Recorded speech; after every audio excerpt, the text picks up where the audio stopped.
Assalomu alaykum.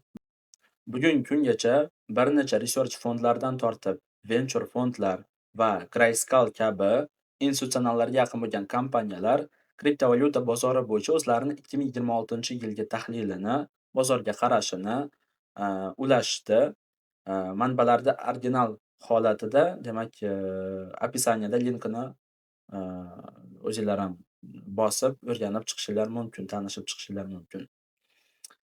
Demak, Bitcoin narxidan tortib, altcoin'larda bugungi holati bo'yicha ularda fikri qanday va sektorlar haqida, umuman investorlarni 26-yili qaysi g'oyalar, qaysi yo'nalishlar e'tiborini jalb qilishi haqida tahlilini o'qib chiqamiz.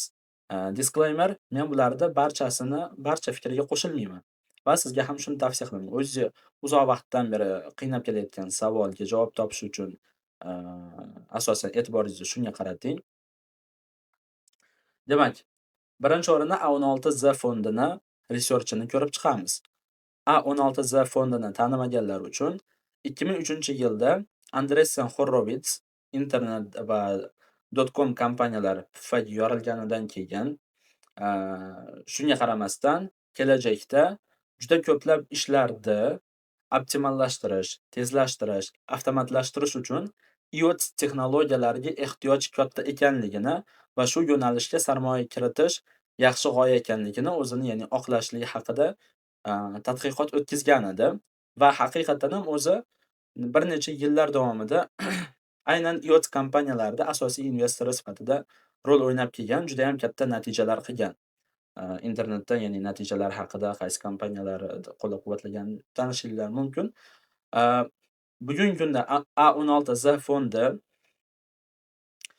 a, o'tgan oyda bo'lishi kerak edi yoki shu oyi, ya'ni yaqinda, bir oy ham bo'lmadi bu xabar chiqqaniga. A16Z fondi 15 milliard dollardan ko'proq sarmoya jalb qildi. Demak, kelib chiqadiki, A16Z fondi haligacha investorlar uchun juda ham bir yaxshi venture fond sifatida ko'rilmoqda. Albatta, shu demak, uzoqdan beri kriptovalyuta bozorida investor sifatida yoki umuman uzoqdan beri shu sohada yurganlar aytishi mumkin. A16Z fondi Layer Zero, ZK kabi loyihalarga katta sarmoya kiritgan, lekin natija ko'rmadi. Balki, ya'ni buni uzoqqa qoldirayotgandir, lekin shunga qaramasdan A16Z fondiga baribir sarmoya kiritishgan. Ya'ni kompaniyani g'oyasi, yo'nalishi ko'pchilikka ma'qul kelyapti. Demak, birinchi o'rinda A16Z fondi 26-yilda, ya'ni bizga xursand qiladigan 17 ta narsani aytgan. Demak, birinchi o'rinda privacy, ya'ni privacy tokenlar sifatida, demak, biz ZEKdan boshlab Dash, Zen, SKRT, Telegram kanalida bo'lishganman. O'zinglar ham o'sha privacy desanglar tikerlari chiqadi. To'g'ri, ya'ni privacy ular bilan cheklanmaydi, lekin hozir ba'zi tokenlarga qarab chiqamiz. Demak, privacy bu 25-yilda qisqa muddatli hype emas, balki 26-yilda yana ham ahamiyatli bo'lishi, yana ham katta rol o'ynashi haqida aytgan. Ya'ni privacyda roli kattalashadi. Shu yerda bitta o'zimdan qo'shib ketmoqchiman. SS token chiqqan, Canton Network deb nomlanadi. Ana shu ham privacy loyiha hisoblanadi, faqat banklar uchun mo'ljallangan. Ya'ni qanday privacyni ta'minlaydi? Birinchi darajali foydalanuvchi, ikkinchi darajali foydalanuvchi, uchinchi darajali foydalanuvchi bor. Birinchi darajali foydalanuvchi bu dunyodagi hamma oddiy odamlar bo'lsa, ikkinchi darajali bu banklar bir-birlari bilan tranzaksiya yuborsa, biz ularni tekshira olmaymiz, ko'ra olmaymiz. Lekin uchinchi darajali foydalanuvchi darajasi ma'lum bir shartlar bilan, demak, banklar, regulyatorlar, Markaziy bank bilan regulyator, ya'ni u darajaga chiqishi mumkin va u banklarda o'zaro tranzaksiyalarini nazorat qila oladi.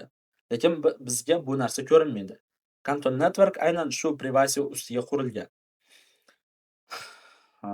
Aynan banklarga mo'ljallanganligi uchun va xizmat ko'rsatganligi uchun nojoiz.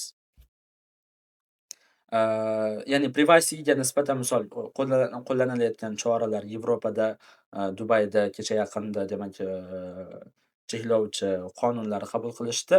Lekin shunga qaramasdan umumiy privacy g'oyasi banklarga ham, judayam ma'qul kelishi mumkin. Ya'ni buni boshqacharoq ko'rinishda, boshqa tokenlar bilanmi, yangi tokenlar bilanmi alishtirilib bo'lsa ham, bu g'oya aktualligini saqlab turadi. Aynan A16Z shu fikrda aytmoqchi. Keyin bashorat bozorlari yanayam kattaroq, aqlliroq bo'lishi, jahon real jahon aktivlari demak tokenlashtirish, stablecoin bozori kattalashishi va shu yerda, mm, stablecoinlar haqida. O'tgan yili, ya'ni 25-yil davomida stablecoinlar tranzaksiyalari hajmi 46 trillion dollarni tashkil etdi va bu, PayPal dagi tranzaksiyalar hajmidan ko'ra 20 barobar katta, Visadan ko'ra 3 barobar katta. Shuning uchun ya'ni biz stablecoinlarda o'ziga sarmoya kirita olmaymiz. U yerdan riboviy foizda daromad olish ham joiz hisoblanmaydi, lekin blokcheynlarini olib, blokcheynlar komissiya ko'rganidan foydalanishimiz mumkin. Ya'ni bu yerda ham biroz, blokcheynlarda, roli bor. Lekin, shu yerda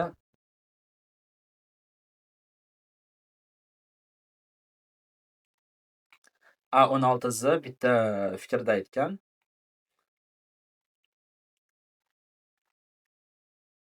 Demak bu privacy haqida, Aaa, 26-yilda demak, public bo'lgan blokcheynlar bor-ku, ya'ni Ethereum tarmog'i ham public, Solana ham, boshqasi ham, chunki siz u yerdagi tranzaksiyalarning barchasini shaffof tarzda ko'rib, nazorat qilib tura olasiz. Va mana shu blokcheynlar endi, ya'ni ular, unaqa public bo'lishi bilan qandaydir bir afzalligi yo'q, yo'qoldi va bu blokcheynlar biri-biri bilan afzalligini ko'rsatish uchun faqat komissiyasini arzonlatish bilangina raqobatlashishyapti. Bu borada hozir, jamoada ham yozgan edim. 3 dekabr, o'tgan yil 3 dekabrda Ethereum tarmog'ida Fusaka yangilanishi, amalga oshirildi va Fusakadan keyin Ethereum tranzaksiyasi Solana, Tron va boshqa blokcheynlardan ko'ra arzon bo'lib qoldi. Ya'ni 21-22-yili, 8-10 dollar komissiyasi ko'tarilib ketgan blokcheyn tarmog'ida bugungi, komissiyasi 1 sent va 4 sent atrofida aylanyapti. Maksimum tam 10 sent, 15 sentga borishi mumkin, ko'proq foydalanish holatida. Lekin shunga qaramasdan, ya'ni Solana bilan Tron yana boshqa tarmoqlar nima uchun chiqarilganida, Ethereumdan foydalanish juda ham qimmatli qilgani uchun. Endi esa hojat qolmaydi, ya'ni foydalanuvchi uchun ehtiyoj yo'q. Ethereumdan foydalanmoqchimi? Boshqa blokcheynga olib o'tmaydi. Dasha layer 2 larga ham, talab juda ham kamayadi, va Ethereumni o'zidan foydalanishni boshlashadi. Bu yomon. Chunki hozir mana shu grafikda o'zida, Ethereumda bu kunligimidi yo haftaligimidi, ya'ni bir anaqani muddatda o'zida 200 million dollar daromad ko'rgan, o'rtacha esa tam 20, 30, 40 million dollar daromad ko'rgan blokcheyn tarmoq bugun umuman nol. Mana shu yangilanishdan keyin. Ya'ni 1-2 million dollar chiqsa chiqadi, chiqmaydi, chiqmasa chiqmaydi. Xullas, uncha aktivlik ko'tarilyapti. Balki bu keyinchalik oqlanib ketar. Ayni vaqtda shu bir necha oy diapazonida, даже 26-yil davomida bu boshqa blokcheynlarga nisbatan aktuallikni kamaytirib yuborishi mumkin va Ethereumda o'zi ham daromad ko'rmasa, inflyatsion bo'ladi. Ya'ni bu yomon, lekin bu haqida alohida yana suhbatlashamiz, alohida to'xtalamiz. Xullas, agar blokcheyn o'zini aktualligini saqlamoqchi bo'lsa, unda privacy arxitekturasiga o'tishligi kerak. O'zini bitta funksionalini taqdim etishi kerak. Unga ko'ra demak, ma'lum bir konfidentsional maydonda ta'minlab berishligi kerak. Shu borada Grayscale tahliliga ham to'xtalib o'tamiz. Aynan qaysi tokenlarda bu alohida belgilab o'tyapti. Demak, ZEC, Aztec hali bozorga chiqmadi. DEX birjadan boshqa joydan olib yurmang va Rail degani. Railda men joiz-nojoizligini bilmayman. Demak, bu yerda ZEC narxi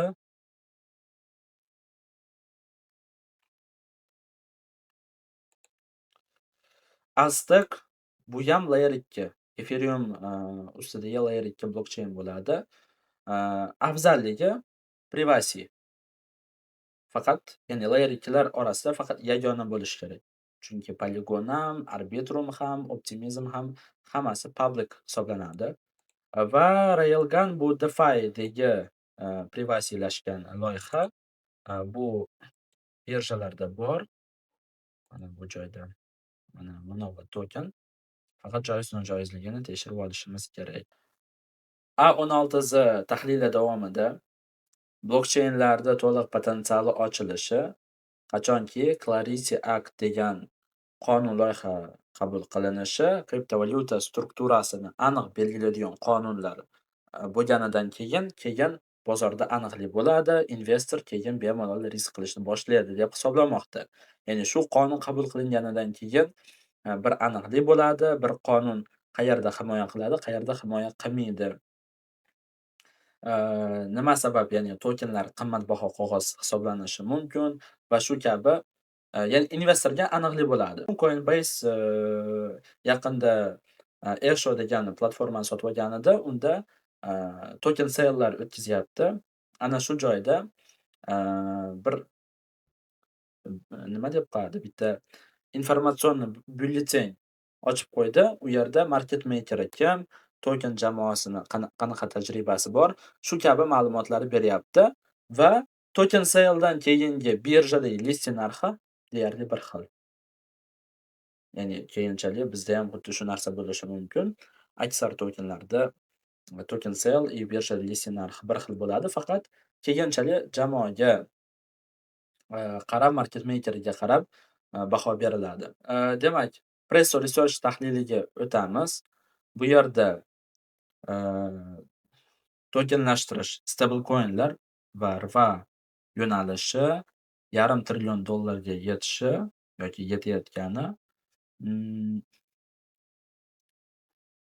Bu yerda ham AI agentlarda ahamiyati katta ekanligi haqida aytilgan. Va bu yerda juda ham chiroyli bir anaqasi altcoinlar 10-oktyabrdan keyingi altcoinlar holatini solishtirgan. 2021-yili NFTlar qiymati 3 oy, 5 oy davomida 5 baravarga qiymati ko'tarilib ketgan. NFT sotib olish va sotish eng zo'r g'oya bo'lgan edi. Daromadga chiqish oson edi. Lekin 22-yildan keyin NFTlar qiymati 99% yo'qoldi. Qiymati ya'ni yo'q. Bugungi kunda hech kim NFTda qayta tiklanishi, NFT degan bozorda yana o'sishiga hech kimning umidi qolmagan. Demak, Presto Research tahliliga ko'ra, aksar altcoinlarda spekulyantlarda ziyofati tugadi. Xuddi NFTlarga o'xshab endi bular ham o'zini o'sha hozirgi qiymatida qolib ketadi. Aksari o'zlarining qiymatini tiklay olmaydi deb aytib o'tgan. Demak, bular tahliliga ko'ra 2026-yil Bitcoin narxi $160,000 ko'tariladi. Bu AI agent Coinbase tomonidan X402 degan AI agent taqdim etildi. U moliyaviy jarayonlarda avtomatlashtirib berdi. Haqiqatdan daromad keltirishni boshlagan va shu kabi AI agentlar ko'payishi tahlil qilinmoqda. Ya'ni o'zingiz uchun o'rganing, lekin bularda tokenlari yo'q. Bular hozir test jarayonida. Turli xil DEXdagi AI agentga bog'liq token ekan deb turib sotib olish emas, o'zingiz uchun o'rganing. Albatta, bu yo'nalish juda ham foydali. Imkoniyatingiz boricha, ya'ni vaqt ajratishingiz kerak.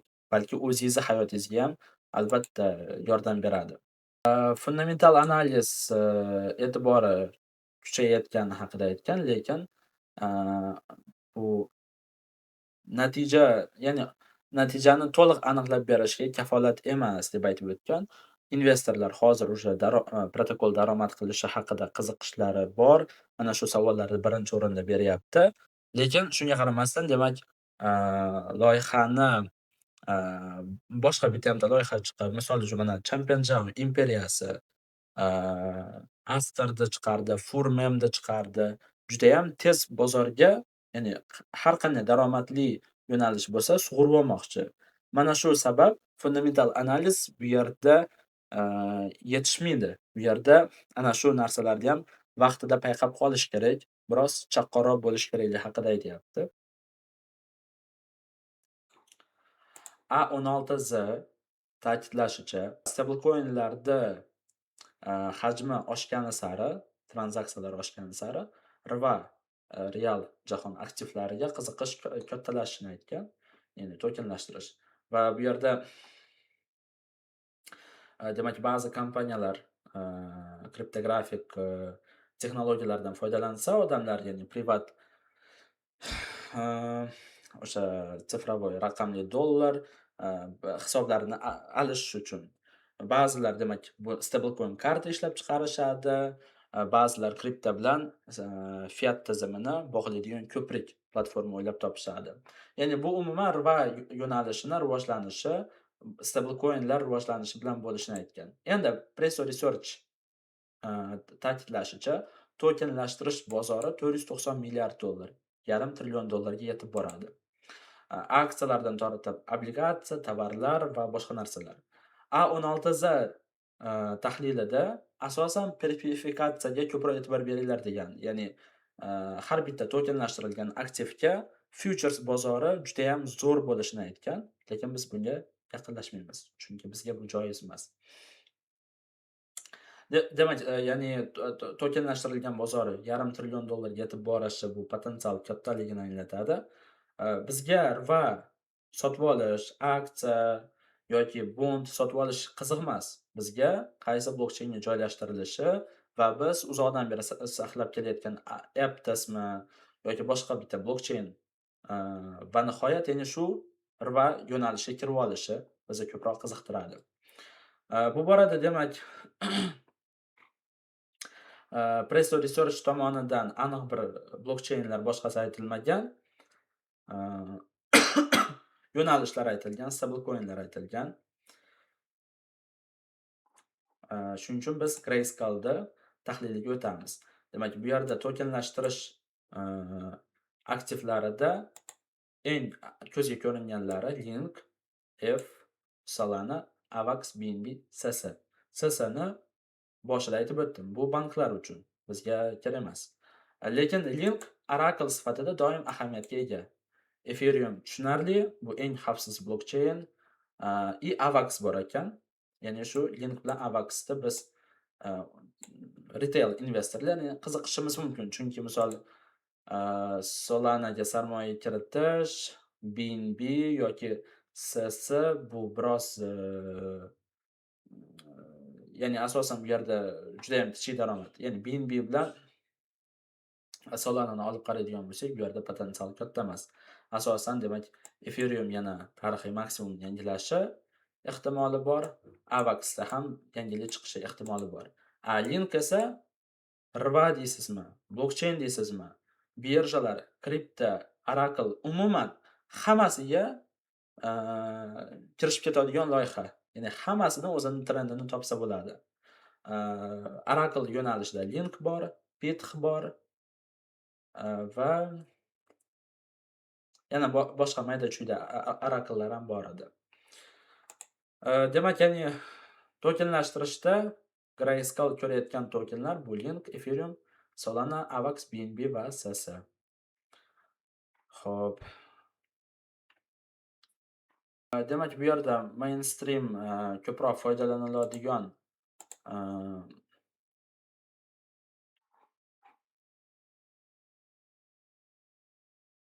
ya'ni ko'proq foydalaniladigan infrastrukturalarni anaqasi, tokenlari Sui, Mon, Near, Mega keltirilgan. Mega hali bu token yo'q. Mega F yaqinda chiqishi kerak. Bu ham lekin Layer 2, ya'ni ehtiyot bo'lish kerak. ZKga o'xshab qolib ketish ehtimoli bor. Shunga e'tibor bering. Mon bu Layer 2 emas, bu Layer 1, Sui ham Layer 1. Bular ham xuddi Ethereumga o'xshab o'zlarining Layer 1 ishga tushirishgan, faqat dasturlash kodlari boshqacha bu yerda. Mondi ham yanayam rahmat Grayscale eslaganligi uchun. Chunki bironta bir institutsional nazarida turibdikanmi desak, mana turibdikan, yaxshi bor ekan. Mega F'ni to'g'risi unchalik yaxshi tanimayman. Demak, bu daromadli protokollar haqida aytilgan. Solana, Ethereum, BNB, Hype va boshqalari. Kelinglar researchda boshqa qismga yana bo'lamiz. Davomini agar savolinglarga qarab turib, keyingi qismini chiqaramiz. Endi bularda researchini davomini yana boshqa qismga bo'lib chiqaramiz. Oxirgi 30 kun yo oxirgi 1,5 oydagi moliyalashtirish raundlariga e'tibor berishimiz kerak. Ya'ni kapital yoki investorni e'tibori qayerda? Qaysi loyihalarga sarmoya kiritdi? Rain degan platforma bu to'lov tizimi, bu stablecoin kartalarni taqdim etishi bilan asosan, ya'ni ko'p odamga tanilishni boshladi. Ya'ni fiat tizimi bilan kripto tizimini bog'lamoqchi, ko'prik bo'lmoqchi. Stablecoin kartalarni ishlab chiqarmoqchi va shu bilan ya'ni juda ham katta talab kutilyapti. $250 million sarmoya kiritdi 26-yili C seriyasi bilan, demak, moliyalashtirildi. Baholanishi $2 milliard. Albatta, tokeni chiqqanida batafsil o'rganib chiqilishi kerak. Tokeni nima asosida, demak, qo'llab-quvvatlanishi, ya'ni joizligi, nojoizligi bu alohida to'xtaladigan mavzu. Bundan oldin Black Opal bu ham $200 million sarmoya jalb qildi. Bu ham to'lov tizimi, RVA aktivlari. Ya'ni asosan juda ham ko'pchiligi to'lov tizimi bilan stablecoin infratuzilmasiga kirib ketyapti. Yaqin fevral va mart oylarida men o'ylayman, stablecoin infratuzilmalari yo'nalishidagi tokenlar chiqadi. Avvaliga biroz ajiotaj bo'lishligi mumkin. Ko'pchilik e'tiborini jalb qilishligi mumkin, lekin sizlar oldindan bilib qo'yinglar. Keyinchalik o'sha eng narxi o'sganidan keyin qiziqib o'sha yerdan sarmoya kiritib o'tirmaslik uchun. Keyin boshqa yo'nalishlardan Baby degan token, Bitcoin ekotizimidagi token $15 million sarmoya jalb qildi A16Z fondi tomonidan. Shuningdek, demak, Zenchain, River va yana boshqalari ham bor edi. Bitcoin ekotizimida esinglarda bo'lsa, menda Merl degan token bor edi. Merlin Chain degan juda ham kichik qismda qolgan edi. Qolgani, ya'ni ana shu tokenlarga qarab turib, haqiqatan Bitcoin ekotizimida potensial bor ekan deb turibman. Chunki sarmoya jalb qilishyapti va Merlin Chain PTB degan token ham bor edi. Portal to Bitcoin degan. Shu ham ya'ni bir tiklanib berishligi mumkin. Har holda bu yo'nalishga sarmoya kiritilyapti. Bugunga yetarli bo'ladi deb o'ylayman. Qanday foydalar oldingiz, qanday xulosa qildingiz, izoh qismiga yozishingiz mumkin. Sog' bo'lasizlar, salomat bo'lasizlar. Assalomu alaykum.